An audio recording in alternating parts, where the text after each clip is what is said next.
G'day guys, Josh here. Welcome back to another episode of Financial Fruits, episode 18. And this is more of a different sort of episode. It won't be all about, for financial advice, whether it's investing, whether it's retirement planning, estate planning, or whether it's anything like that. It's talking about the investments, which we talked about probably in the previous episodes, and I think it was like episode 2 to 6. We talked about investments that you got to be careful of, and like investment advice that you have to be careful of as well, because there are a lot of people out there who do this influencer type of stuff where they heavily promote a product while putting a disclaimer in, while getting a bit of a kickback from it as well, which some of these products generally are utter duds. Now, I want to talk about how you can detect these duds a lot easier in the episode I've prefaced as the loser economy, where you need to be careful of the products being offered, because some of these products can also sneak themselves on the stock market as well without you realizing it at times as well. So you got to be, you got your shield up as well to be careful of it. Now, the loser economy is generally based on a few elements, okay? So the first element is if the person has ad, sponsored, or you can see in the docs that they get a cut, okay? Known as a seller's fee as well. And then you need to see, this is one thing you can see as well. Like if they're getting promoted to do it, it means you're going to be wary. This is one of the first red flags you're going to look for. Then afterwards, you need to check if that commission is once off or ongoing. So, a person may get a once off or ongoing commission. If it's an ongoing commission, you should be very skeptical of it. Given the fact that if they're getting, let's say they're getting 1% of it each year, be incredibly skeptical of it, if it's a good deal for you or not. There's some people that have like a one-off, and then they get a very small commission ongoing for the rest of it as well. Or they get a commission from the person directly, and they get a bit later. Now, the main thing this is in relation to is definitely the insurance industry as well, like the commission that the advisor gets. Either the advisor can charge no commission or charge you up front of it. I'm going to tell you right now, most clients are going to say straight up, will probably go with the commission route, because the commission is paid by the insurer rather than by the client. Or actually is pseudo paid by the client by the insurer, raising rates slightly, but it is much better paying it that way as ongoing costs throughout the entire lifetime of the insurance policy than paying up the advisor up front, who's going to probably pay, asked to pay about 4 or 5k depending on the lost commission. Just essentially, you'll always be charging it basically as well. Just be aware of that. And then also at the same time, you got to look at the financial advice that you've been given for the insurance policy to see if you actually need it or not. However, most financial advisors will make sure that you do indeed, have it or not. Sorry. Now, next one is going to be how high is the commission? So let's just say, for example, for some of these wood, there used to be tree plantations. There used to be a lot of them, and a lot of them were offered to advisors, and the advisor got a 5% cut out of it, okay? So that's why I got a 5% there. Got a 5% cut, which meant that you were only getting 95% of your investment, which means if you wanted to make that 5% back, it would take years. It would take probably 2 to 3 years, okay, to make it back. And a lot of people were offered those sort of cuts back in the day, and lo and behold, the funny thing is that not only did advisors take their cut, the people selling it to them took their cut. So by the time people got it, it was about 80% of the initial investment. So they already lost 20% due to fees and commissions, okay? Be incredibly wary of that. This is what you call the, I call it the seagull effect, where everyone is picking in to get their bit before you get it, okay? So they get all the good bits before you get the entire carcass with no meat left, basically, that sort of thing. So that's what I've got as well. That's another thing you got to watch out for as well with these products, is how much people are getting from sponsoring it, and what's the fee? What part of your initial investment do you get? Okay, because some people charge an exorbitantly high fee, and by the time you get 75% of your investment, and to make that back, you have to have it for 5 years to get back to the same capital position that you were, which is ridiculous. It's a bad investment. And generally, most of these investments where people take their chip out of it early means, like, when they get the chip out of it, they do not care or how the product goes. They've already got their money and they're gone. So if the product fails, well, they've got their money already, and you're left with the bag, basically. So be aware of that as well. And this is why I call it the loser economy sort of thing, is that these people who do this are, well, they win in the end, but it's the ultimate a loser product that you need to avoid. Now, that's the sort of product you want to avoid in an investment style, is that high fees, multiple people taking their cuts out of it, and ongoing commissions or a high once-off commission is things that you need to look out for, okay, as well. So that's what we're going to say here. So high commission, watch out for high commission, high fees, high people handling before you get the product. Seagull effect here. Those are the things you want to avoid, okay? And you need to check every single product that you have in relation to it. You also want to assess the product itself, okay? And we'll get that into it right now, okay? So, generally, most of these people in a loser economy will promote Forex, okay? Forex as an investment, okay? Some people promote niche investments like Legos, drop shipping. What else? I know some people have seen some success in these areas, but it's a highly competitive field. Very, very highly competitive field. And you have to be working your butt off as well.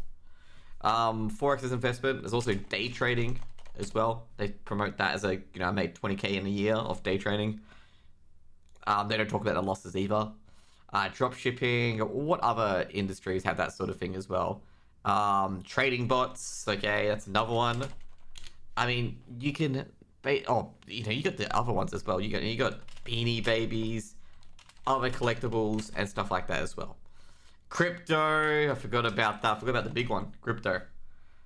Okay, so I can tell you guys right now, these are all parts of generally the loser economy, is that there is so much dubious characters in these areas that you are most likely to either be seagull affected, where they basically take all their chop and run off, and you get left with a dud product, and you take the bag basically, and they've already taken out their money and ran. You either get put in a high industry where you're better off actually working a 9-to-5 job than actually promoting your product and doing the business, okay? And a lot of things do this. I mean, basically, not HelloFresh, there's another one. There's a lot of, there are a lot of these schemes, pyramid schemes, obviously, and, oh, fuck, I forget what they're called again. Basically, you buy, I think it's Isogenics is one of them as well, where you buy products from the main provider and you have to sell it on to your friends. Anything that it is buying from a wholesaler, multi-level marketing, that's right, to sell to your friends is generally bad and hard to make money in. Now, just gonna be plainly straight up to you with that one. Very, very hard. Retail is already a very competitive field and already dominated by the big market chains. You trying to sell some of this stuff to your friends is making it even harder for yourself, where you're putting more work in to get less money out. There has been a lot of videos where basically 98% of people don't even make the ends meet, okay? If they kept it, as their job. Which is really bad, given the fact that if you worked a 9-to-5, I think a lot more percentage of people make their ends meet. Now, this is why you have to be careful, as I said, of the loser economy of these people at the start. Because this is how it happens. The start promotes as a good career, they get their cut, they sell stuff for you, and they're the only ones getting richer. You're the sucker left holding the bag. And a lot of these people who are influencers promote this sort of tactic because that's how they get money. They see money and then go back on it without a consideration of your own personal situation, without any consideration of that at all. And this is what leaves everyone's like financial advisors are absolute scam artists. But actually, it's not a financial advisor actually advising you. It's one of these losers in the loser economy advising you. I think you guys can come up with a lot of examples of these sorts of people where they sell you a product or service, charge you $50, and you actually don't get taught anything by them at all. Okay?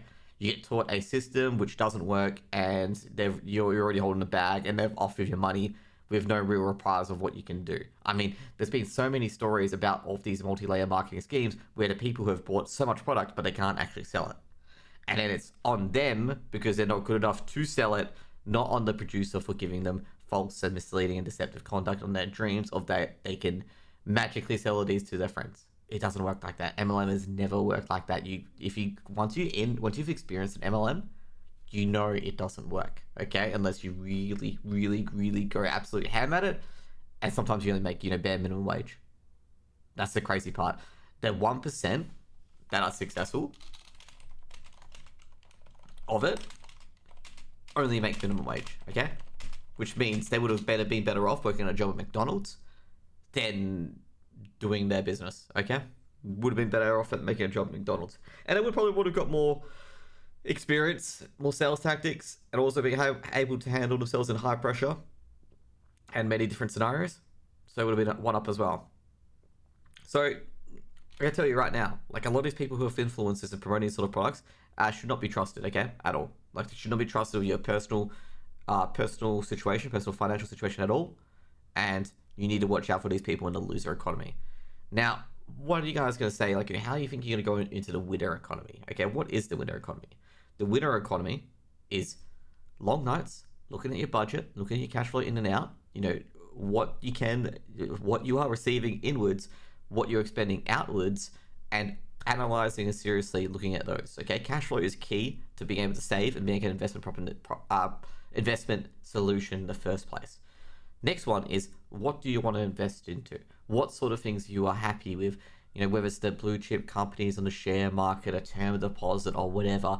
Be aware of the different assets and what they can give to you and what you are used to. At first, it won't be too much into shares. Later on, it will be when you're expert in the market. You know, long approach, dividends are good, capital is good, knowing when to sell, when to not to sell, and stuff like that as well. And making it with a clear mind, you know, thinking about it in the long-term approach rather than trying to get a couple bits and bucks over here as well. You don't want to fall into the day trading aspect where you're trading on day, which is not really good for your mental health at all. And that sort of stuff makes the winner economy. So the winner economy is focusing on the long game. Long nights, looking at your bank statements, analyzing what sort of investments that you feel, this is the hard part, you feel, or via research, that would be ideal for you. Because there's a lot of them out there. There's a lot of those sort of products out there that you can just grab off the shelf and it will generate a decent profit for you pretty much. And generate a decent return over the long term. And that's what you want. You don't need 1000% return in a year, okay? Most of these are incredibly risky or scams, okay? Having just I'm going to tell you right now, 4% plus CPI return in the long term over, let's say, 30 to 40 years with a good cash flow and, you know, able to reinvest, which is ideal, by the way, is a good investment, okay? You don't need anything fancy. Even if you're putting your savings into your mortgage, especially now, it is a good investment because it's easier. It is easier for you to generate further cash flow by reducing your expenditure than by increasing your income. Now, someone's gonna be like, "Oh, I can earn like $500 more," but that $500 gets taxed, okay? But if you reduce your expenses by $500, it's a lot easier. So that's what I'm referring to by that as well, okay? Now that's what the winner economy looks like, okay? Now let's see what the loser economy looks like, okay? This one, you may notice a few common themes, a few influences at the moment, okay? Loser economy. They want to take you out of your world and deeming it to be corrupt or the Matrix, okay? You guys may be familiar with that one, okay? You know, that it is unfair, but their world is fair. Now, I'm gonna be straight up with you, okay? A lot of systems, they cry that the system is unfair, but in their system, they are outside of it, and you'll be able to master it, okay? I mean, I think everyone knows who we're referring to in this one, okay? I think it's blatantly obvious, and a lot of these people have these sort of schemes where they go, 9 to 5 is a scam. What is it? You can make 100,000 a day on a laptop on Forex with my unique formula. You can tell a lot of these people that, you know, also they got the Lambos in the background. Okay, so what these sort of systems do, okay, is that these systems isolate you deliberately, okay? So it is a form of abuse, funnily enough, okay? It is a form of abuse where they isolate you, because if you're not isolated, I mean, you can go talk to your psychologist about this as well, because they will talk about this. If you feel connected, you will be much happier overall, okay? But if you feel isolated, you feel more often negative feelings because you're in your self-dialogue. I know this is like turned into a psych session, but that's the case. So these systems deliberately isolate you into deliberately isolate you, and then they put you into their system.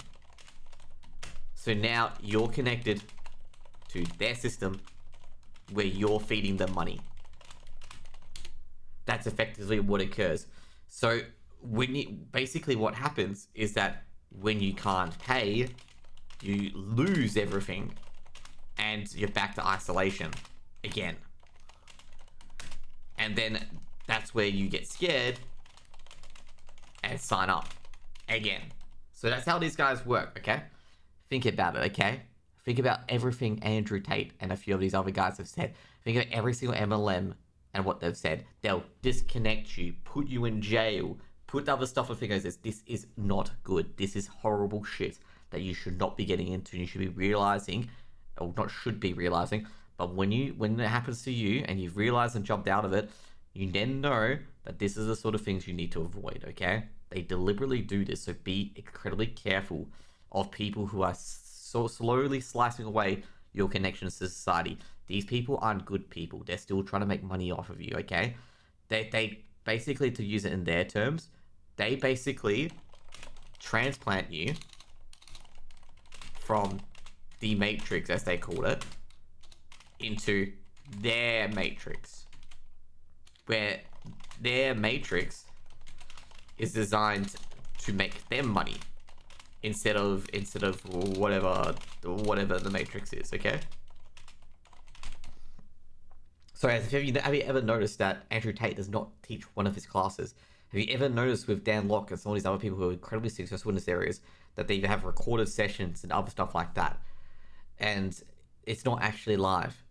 And it's because you've just been transplanted from the matrix, i.e. the world or your world or whatever people you're connected with, and now you're in the Tate matrix or the Dan Locke matrix or any other matrix that you have. Now you probably could say it's that for society overall, but with these sort of matrices, they're only designed to make you money. Now this is like, you may be thinking, hey, you're just describing society in quite a good way with other matrices as well. Yeah, it's like, the gym boys matrix, okay, the gym guys matrix, okay, you go to a gym, you're connected with them. What do they want to do, the gym guys generally? Oh, they want to work out, be fit, become big and hulky. That's what they want to do. So the reason why I'm warning you about the bad matrices is that the other people who do the matrices don't actually care about you. They care about your $50 going into their bank account, and that's the amount they care about you. And that's why it's called the loser economy with those areas, is that you don't win, you only can lose, okay, in that sort of economy. And they put up all the smoke and mirrors to try and keep you in that economy, keep you in their matrix, to keep the $50 trickling down to them, while beguiling, saying that their current system that they were in previously was bad and unjust, when their system is even worse, and you'll get nowhere in that system. You're designed to lose in that system regardless, okay? Because you can't get out of it, you can't grow, you can't create something else in that system if there's only one winner to begin with. Okay, so how do you get out of that? Create your own system, okay? Create your own connections. I mean, having the gym guys matrix, your gym as part of the system you can go into. Have, the finfluencers group they enjoy as well. Have the people at work being a system as well. Being in depth or have your hands in multiple systems will make you happier, richer, and better for yourself. Being in just one system and being isolated from the rest deliberately by that system is toxic and parasitic, and you need to get out of it. Anyways, guys, thank you guys for listening to my video. Hope you guys had a great day. Hope you guys learned a lot about the loser economy, because that's what the loser economy overall is. is just one big parasitic system cutting off your access to the other systems. Have a great day, guys.